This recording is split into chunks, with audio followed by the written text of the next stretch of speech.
The sea is full of gardens where bright sea flowers grow.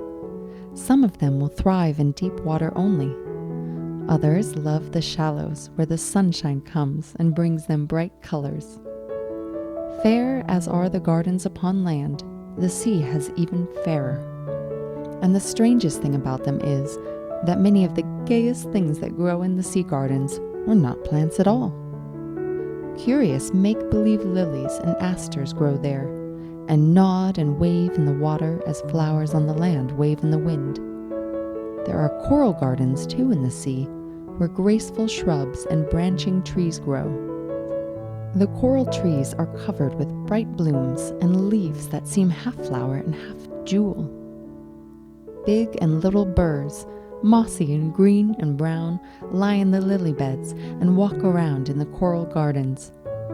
But the jeweled coral blossoms and the flower-like lilies and asters, and even the big and little burrs upon the sand, are none of them plants at all. They are every one sea animals that eat for breakfast and dinner and supper, and for lunch too, hosts of other animals just as bright and pretty as they are themselves. Beside all the make-believe flowers that live in the sea, there are many true plants, but even these have their own strange way of living. The seaweeds have no roots, and many of them live and thrive while carried about by the waves.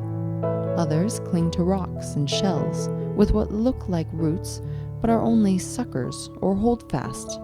The holdfast do not need the seaweeds like roots, they only hold them in place. The waves bring us tangled bunches of seaweeds. These from a garden that no man sees, where foot of mortal has never trod, brought by the billows that we may learn of these hidden works of a perfect God. Some of the seaweeds are fine as hair, others are like graceful plumes or silken tufts, and many are broad and bright like ribbons. Tossed lightly by the winds and the waves, we may imagine them singing in a soft fashion of their own. Green earth has her sons and her daughters, and these have their gardens, but we are the winds and the suns and the waters, elect of the sea. There are others that are hundreds of yards long and are twisted strong as ropes. Those that grow near the surface of the water are bright green, like grass and land plants.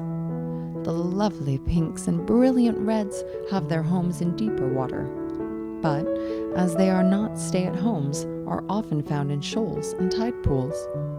The dull browns and olive greens love deep waters, but the dear old sea brings them with the others and lays them on the sands at our feet. Many of the seaweeds are delicate and shy, and hide in shady tide pools or among the rocks.